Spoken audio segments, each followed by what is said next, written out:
2027 विधानसभा चुनाव जैसे जैसे नजदीक आ रहा है, वैसे वैसे उत्तर प्रदेश की सियासत गर्माती जा रही है। अब मुद्दों से ज्यादा झंडे की सियासत खेली जा रही है। विरोध के तरीके अलग हो सकते हैं, लेकिन झंडा पॉलिटिक्स में समाजवादी पार्टी भी अब पीछे नहीं रही।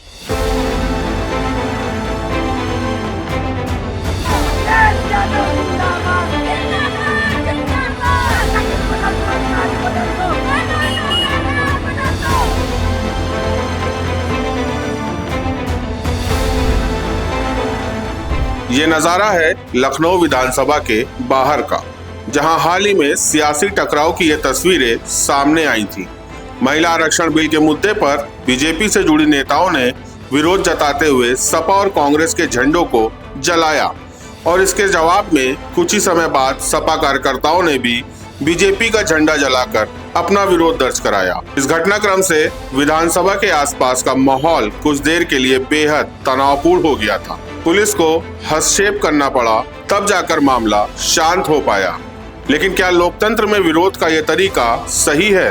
बहरहाल समाजवादी पार्टी से लेकर भाजपा पर हमलावर दिख रही है। ये जो झंडे को जलाने की पॉलिटिक्स है, ये भारतीय जनता पार्टी ने शुरू की और समाजवादी पार्टी इस पॉलिटिक्स का कभी भी समर्थन नहीं करती।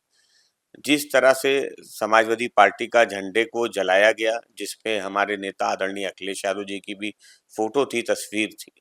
सवाल इस बात का है कि आप राजनीति में विरोध हो सकता है, मुद्दों की राजनीति पे मुद्दों पे आप विरोध कर सकते हैं, अपनी बात कह सकते हैं, आपको लोकतांत्रिक अधिकार है।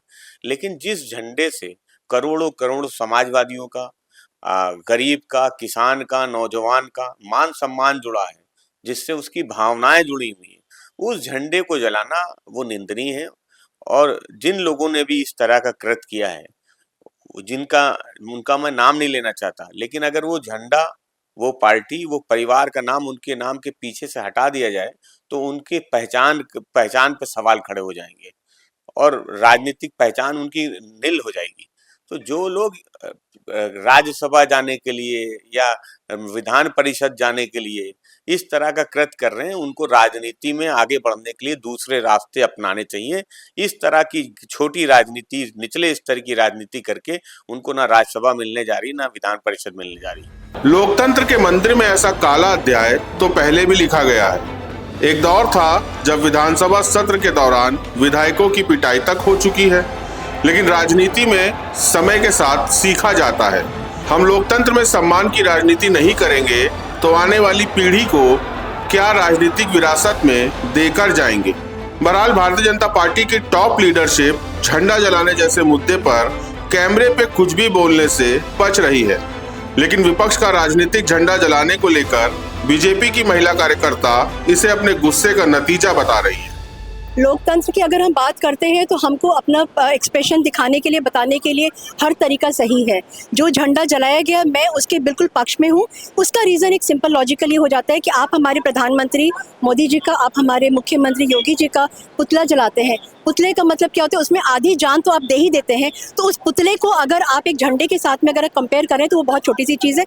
और तीसरी चीज़ ये है कि ये कोई अनकॉन्स्टिट्यूशनल काम नहीं था। क्यों? क्योंकि हमने अपना राष्ट्रीय ध्वज नहीं जलाया था। ये एक पार्टी का झंडा जलाया गया था, जो कि हमारा आक्रोश दिखाने का एक तरीका था, क्योंकि हमने उन दो पार्टीज को टारगेट किया था जो पार्टियों के पूरा का पूरा परिवार जो है वो पॉलिटिक्स में है। मेरे जैसे महिला को वो आने नहीं देना चाहते हैं, ना संसद में ना विधानसभा में। क्यों? क्योंकि मैं जमीनी कार्य करता हूँ और मेरे पास उनसे ज्यादा नॉलेज है, मेरे पास उनसे ज्यादा ताकत है अपनी बात को सामने रखने के लिए। वो नहीं चाहते कि हम जैसे लोग अगर आएंगे तो उनका जो महलों का जो राज है, जो सेंस ऑफ एंटाइटलमेंट है ना, वो सबके सामने आ जाए। आरोप प्रत्यारोप के बीच राजनीतिक जानकारों की माने तो 2027 के चुनाव से पहले इस तरह के घटनाक्रम अब और तेज हो सकते हैं। जहां एक तरफ सत्ताधारी दल विपक्ष को घेरने की कोशिश में है, तो वहीं विपक्ष भी हर मौके पर जवाब देने में पीछे नहीं रहना चाहता। झंडा जलाने की ये सियासत असल में जनता के बीच अपनी मौजूदगी और ताकत दिखाने की एक कोशिश भी मानी जा रही है। 90 के दशक से उत्तर प्रदेश में देखते आ रहे हैं, जहां एक तरफ भारतीय जनता पार्टी और दूसरी तरफ समाजवादी पार्टी एक बड़े विपक्ष के तौर पर एक दूसरे के ऊपर तमाम तरह के आरोप लगाते हैं। लेकिन ऐसा पहली बार देखने को मिल रहा है कि किसी एक मुद्दे पर एक राजनीतिक दल के ऊपर हमला बोलने के से कहीं ज़्यादा आगे बढ़कर उस पार्टी के नेताओं पर और उस पार्टी के झंडे को लेकर एक तरह का प्रोटेस्ट किया गया, झंडे जलाए गए समाजवादी पार्टी के।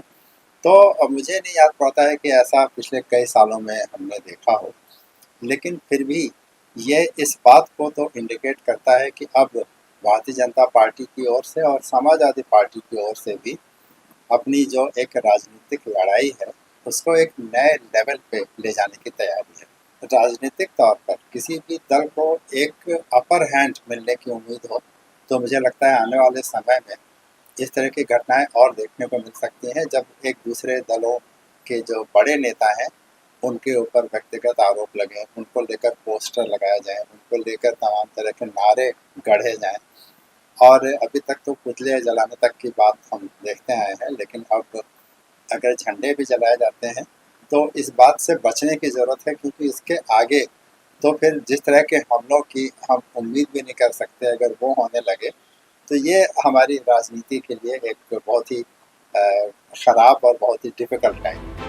लखनऊ की सड़कों पर अब मुद्दों से ज्यादा झंडों की सियासत देखी जा रही है। सवाल यही है कि क्या ये विरोध है या 2027 की चुनावी तैयारी का नया तरीका। लखनऊ में ये झंडे की सियासत सिर्फ विरोध की कहानी नहीं बल्कि 2027 के चुनावी जंग का ट्रेलर भी मानी जा रही है। वीडियो जर्नलिस्ट गौतम बरुआ के साथ साहिल भारती, दहोहल्ला, लखनऊ।